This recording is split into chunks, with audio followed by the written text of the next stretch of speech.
नमस्कार दोस्तों, स्वागत करता हूं मैं आप सबका एक बार फिर से इस चैनल में। दोस्तों, दिन भर क्या रहा स्पेस, डिफेंस और इंटरनेशनल गलियारे से, तो चलिए एक एक करके जान लेते हैं।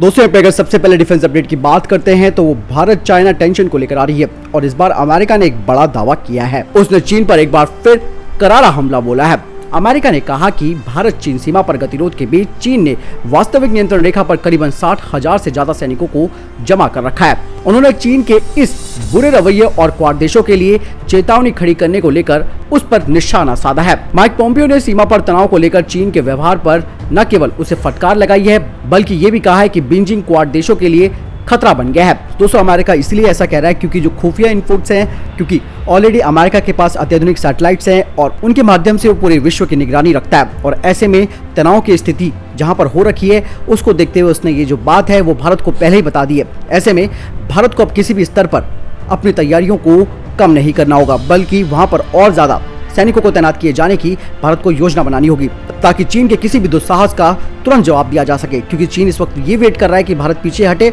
और वो फिर उन डोमिनेटिंग हाइट्स पर कब्जा कर ले जहां पर भारतीय सेना इस वक्त मौजूद है।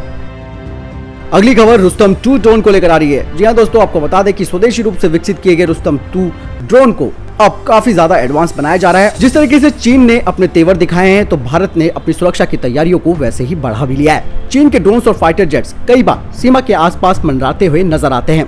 भारत ने अपने पास मौजूदा सभी विकल्प बॉर्डर के पास मौजूद रखे हैं। सर्विलांसिंग के लिए ड्रोन का सहारा भी लिया जा रहा है और उन्हें बेहतर बनाने की तैयारी भी की जा रही है। डीआरडीओ ने अपने डेवलपमेंट का काम भी तेज कर दिया है। रुस्तम 2 ड्रोन का एक सफल फ्लाइट टेस्ट हुआ है।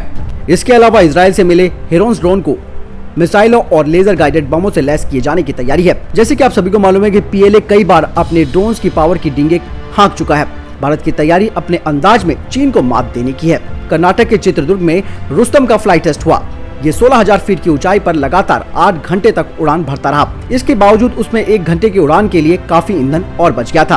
2020 के आखिरी तक इस प्रोटोटाइप के 26,000 फीट की ऊंचाई पर उड़ने की क्षमता हासिल कर लेने की उम्मीद है। इसके फ्लाइट टाइम को बढ़ाकर 18 घंटे करने का काम चल रहा है।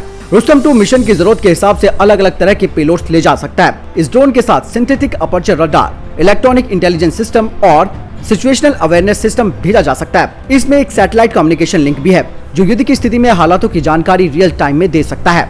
डीआरडीओ का मकसद रुस्तम 2 को इजराइल के हेरॉन यूएवी की टक्कर का ड्रोन बनाना है। हेरॉन को एयरफोर्स और नेवी पहले से ही इस्तेमाल कर रही है। रुस्तम 2 के डेवलपमेंट को चीन के साथ तनाव बढ़ने के बाद तेज कर दिया गया है। हालांकि सेना का हिस्सा बनने से पहले इसे कई और टेस्ट और यूजर ट्रायल से गुजरना होगा।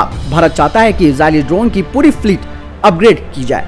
हेरॉन ड्रोन्स में हवा से जमीन में मार करने वाली मिसाइल और लेजर गाइडेड बम भी लगाए जाएंगे।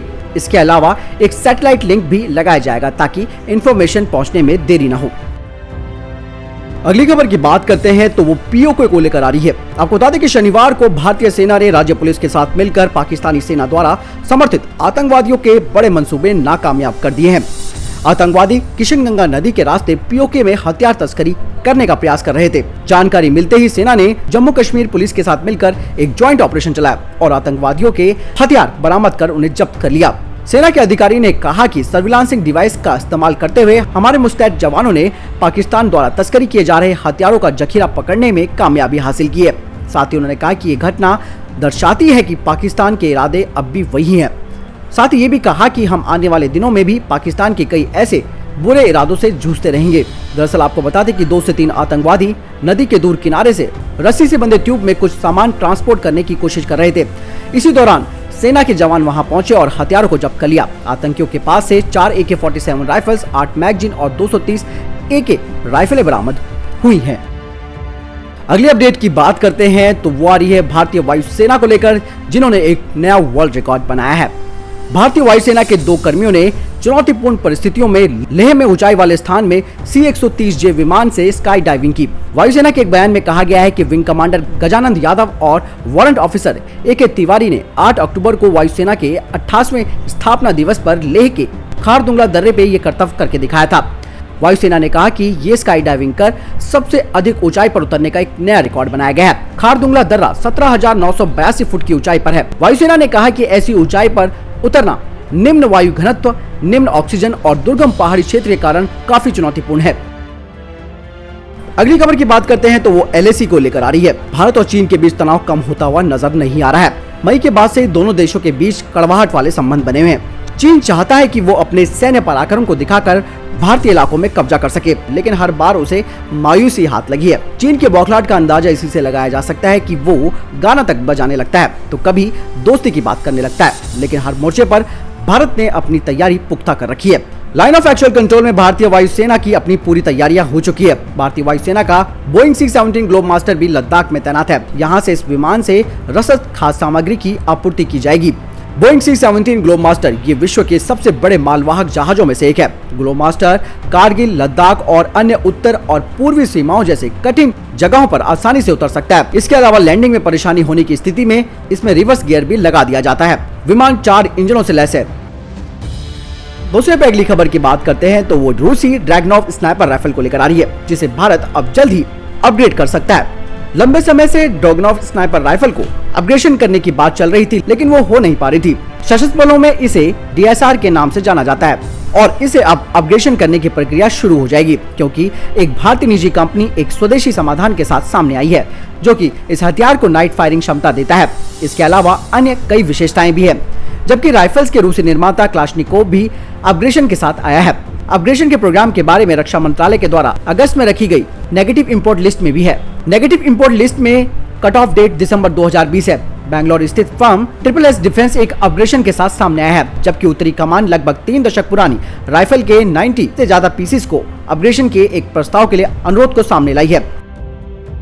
अगली खबर नेपाल और चीन को लेकर आ रही है। इस बार चाइना सिक्योरिटी फोर्सेस ने नेपाल के सैनिकों पर आंसू गैस के गोले दागे हैं। नेपाल, जो कि चीन की मान में घुसने की कोशिश करता है और अपने आप को चीन का बड़ा साथी बताता है, उसको एक तगड़ा झटका लगा है। चीनी पक्ष ने जिस नेपाली टीम को निशाना बनाते हुए आंसू गैस के गोले दागे, उसका नेतृत्व नेपाली कांग्रेस के नेता जीवन बहादुर शाही कर रहे थे। जब हुमला में चौकी की निगरानी के बाद बादाम नकमा से वे लौट रहे थे। वहीं बताया जा रहा है कि चीनी पक्ष ने नकमा ग्रामीण नगर पालिका में सीमा स्तंभ, यानी कि जो इन्होंने पिलर्स लगा रखे हैं, सीमा स्तंभ की निगरानी के दौरान ये आंसू गैस चलाई।